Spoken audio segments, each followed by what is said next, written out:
Thank you all for being here. We have some incredible guests here. We have Kelsey Marie Knutson with Kelsey Marie Coaching. Fun fact, she is also my business coach, so she's been awesome to me. And I suggest any of you small business owners to talk to her. We also have Darren Case with KELLYBRADY Advertising right here in Spokane. Great partner and also the president of the CougsFirst Spokane board. So we're doing this here today to show you guys that CougsFirst is more than just a trade show. We have a whole C-suite of videos from really awesome executives on a lot of subjects. We're going to have a virtual trade show around financial literacy in September, sponsored by BECU. We're going to have more monthly after-hours events all around the state, and we're going to have business education like we're having right now. So this is going to be streamed for all of you out there. Thank you for tuning in. But if you have interest in this, please come up and enjoy it. Thank you so much. Go Cougs. Thank you. Is that good? Hello? Can we just start this thing off with a go? Cougs! Go! Cougs! Okay, one more. Go! So if you didn't know something's happening on the stage, there's a thing happening on the stage over here, and we would love you to come hang out with us. We're going to have a little conversation with my friend Darren here about the Great Resignation, getting people back to work, making sure people are happy in the workplace, and because I'm a business coach, we're going to talk about marketing and advertising too. So Darren, could you just tell the people a little bit about you, KELLYBRADY, what you do? Yeah, thank you. Darren Case, I'm president of KELLYBRADY. We're a full-service advertising and marketing company here in Spokane. Also, as Tony mentioned, I'm president of the Spokane CougsFirst here, part of this event.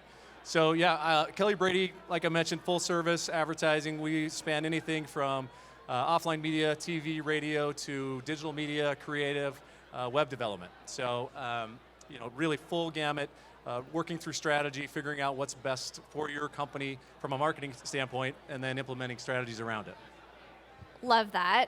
First of all, I feel like we have to go to the hot topic, which is how did COVID affect the workplace for you and your company? Yeah, COVID, wow. As everybody knows, right, and it's been a topic that we've been talking about today, right? I was at the Power Breakfast for Carson College this morning with an HR panel, and it was all about that.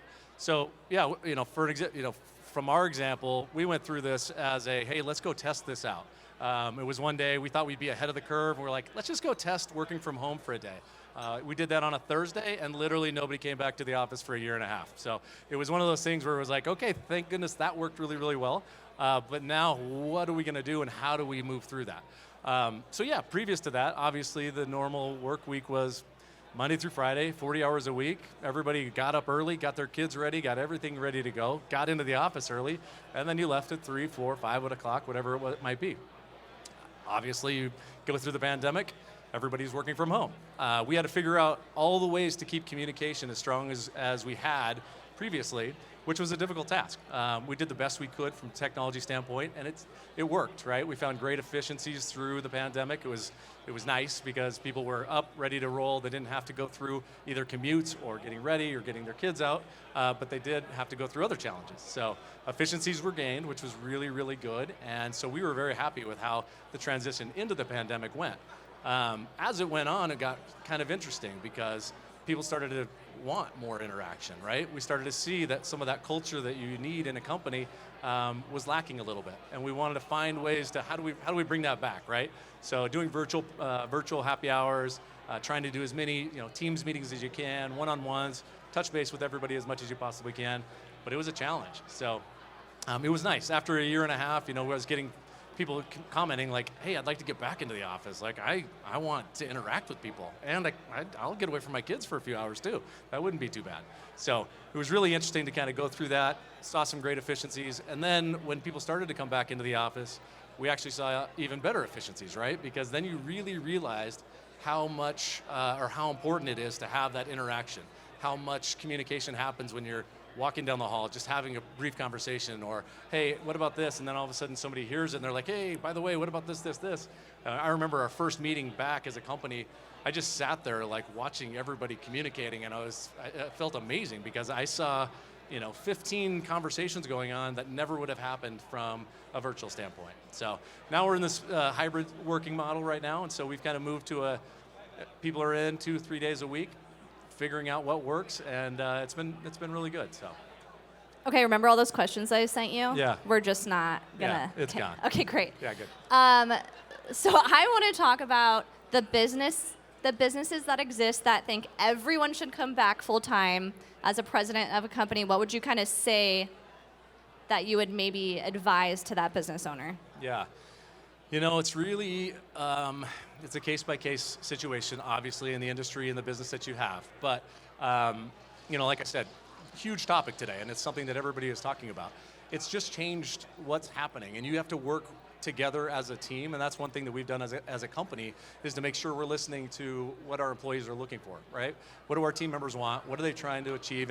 And we have to work, what's best for the company and what's best for them. And if you do both of those things and hybrid that together, I think it could be successful. So if you mandate and you say this is what's happening, then people are going to leave. You're going to lose people. And I heard that literally 5 minutes ago. I was talking to a gentleman and he said, yeah, we lost probably 25% of our workforce because we mandated you had to come back to office. So you have to hear what your employees are looking for and your teammates and what they want, but then find what actually works for your company as well. Okay, and you kind of mentioned this thing about efficiency going up during this time. How do you feel like employees are able to be sustainable, take care of themselves, be really efficient, but also have those healthy work-life boundaries that should exist as well? Yeah, I think it's very doable, and we're learning that through this pandemic. So we figured out how to do 100% in office to 100% at home, and now it's finding the hybrid between the two. And you got to be open to it, right? There was lots of discussions even this morning about having the ability to work when you can, when it's good, right? Because we always said, all right, 8 to 4, 8 to 5, you have to work between these hours. Well, that might not work for people anymore, right? They might have other needs or things they have to take care of. So there's people that are working for 3 hours in the morning, take a break, go work out, go do something, they come back and they're working 3 hours and then they work again a little bit later. As long as you're getting the productivity that you need and the efficiencies, I think you got to be open-minded to figuring out how does that work for everybody. So. I love that answer. And I kind of want to shift things a little bit here back to the advertising and marketing piece of what you do, because I think a lot of us here are small businesses and there's huge value in what you do. So just a brief description, what's to you kind of the whole point of advertising and marketing for a small business? So loaded question a little bit, but marketing works, advertising works, and that's the only thing I can tell people, right? It works at different levels depending on what your industry is and what your product and service is and what you're offering. But it works. And so you've got to be willing to explore and understand, all the different avenues that you can explore, and whether that's, somebody who's standing outside with a sandwich board to paid search and, display advertising. So you have to understand what the value of each of those things are. And what the return on investment is for, whatever your company or service might be. So do I need to be on TikTok? I think you need to be on TikTok. And I think you need to, we should be on TikTok right now, as a matter of fact. Is anyone getting us on the talk right now? It's really funny because, TikTok, obviously, with marketing, you have to continually be in front of it and understand what's coming, right? I started with KELLYBRADY 21 years ago. I remember the conversation, like, should we put these websites on our commercials? Like, should this really, really be on there, or is this just a fad? Now we're talking about, should we get into TikTok? I mean, should we be in TikTok? Should we have ads running in there? And we should, right? Think about the demographic of people that are watching TikTok and utilizing TikTok right now that in 5 years are going to be a demographic that you're going to want to be in front of. So they're going to own it by then. They're going to know exactly, how to use it. So you better get in front of that too. And if you don't, you're going to be lacking and you'll be a little bit behind. For sure. And I do want to ask this question, which is, if you were to start a business like today, bootstrap budget, you're doing it all by yourself, what would be your approach to advertising? What's like the bare minimum someone should be looking into doing, especially if they're on a budget? Yeah.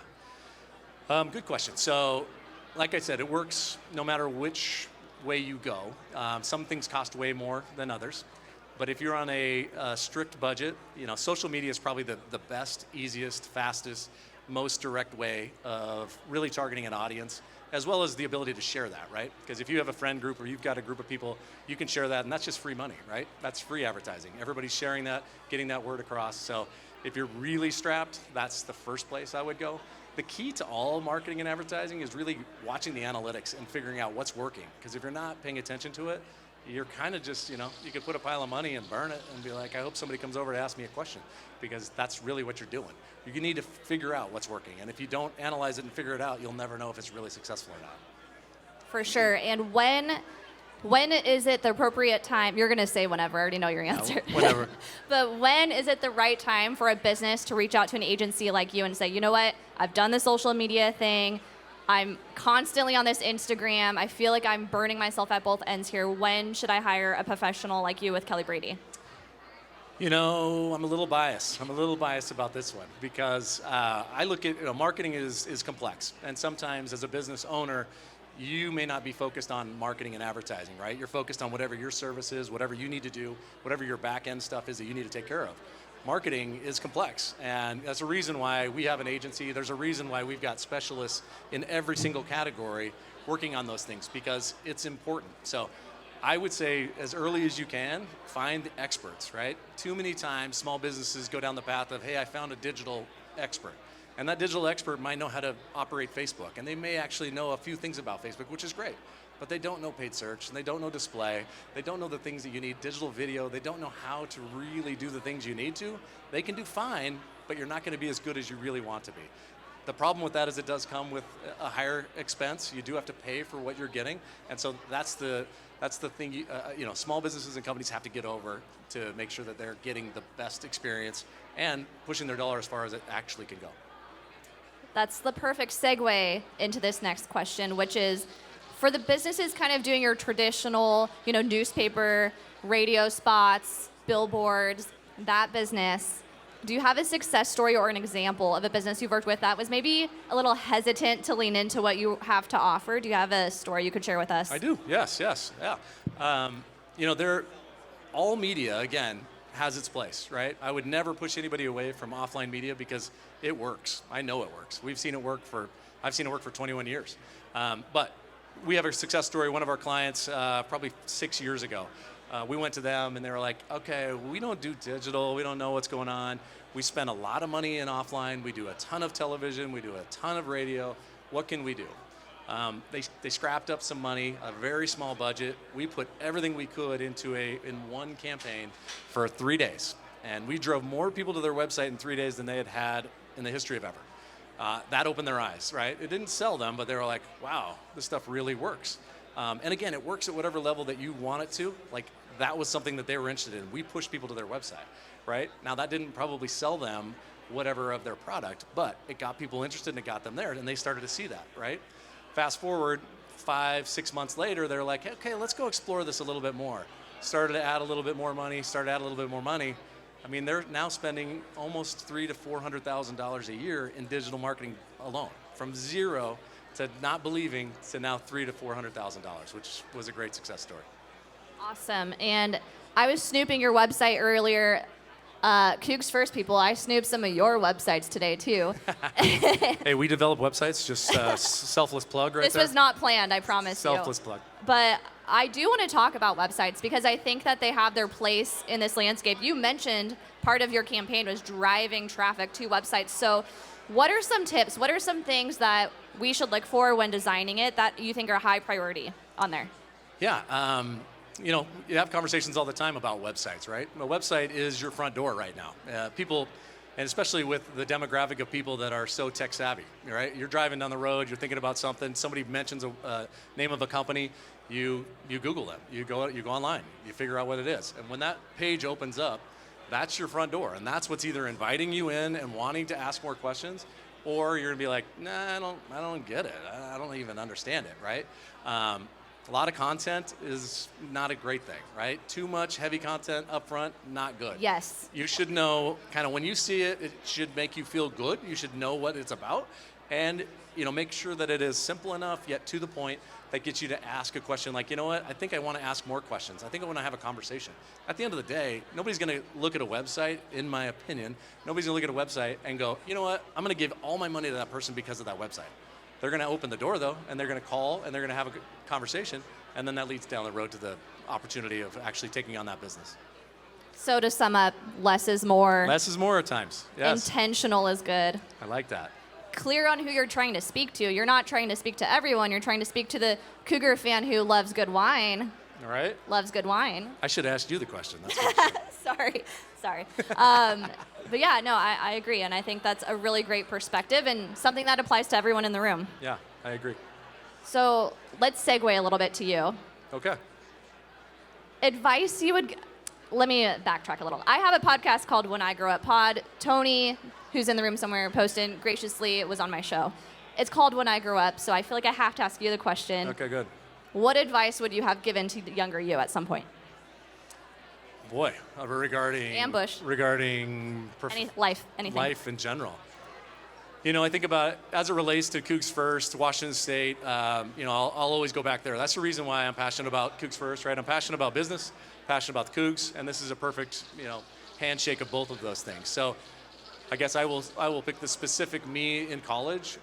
Go back, and if I'm in college, I would tell myself to put myself out there, be aggressive, don't be afraid, go shake hands, go ask questions, go sound stupid, because guess what? You are stupid. You don't know anything, right?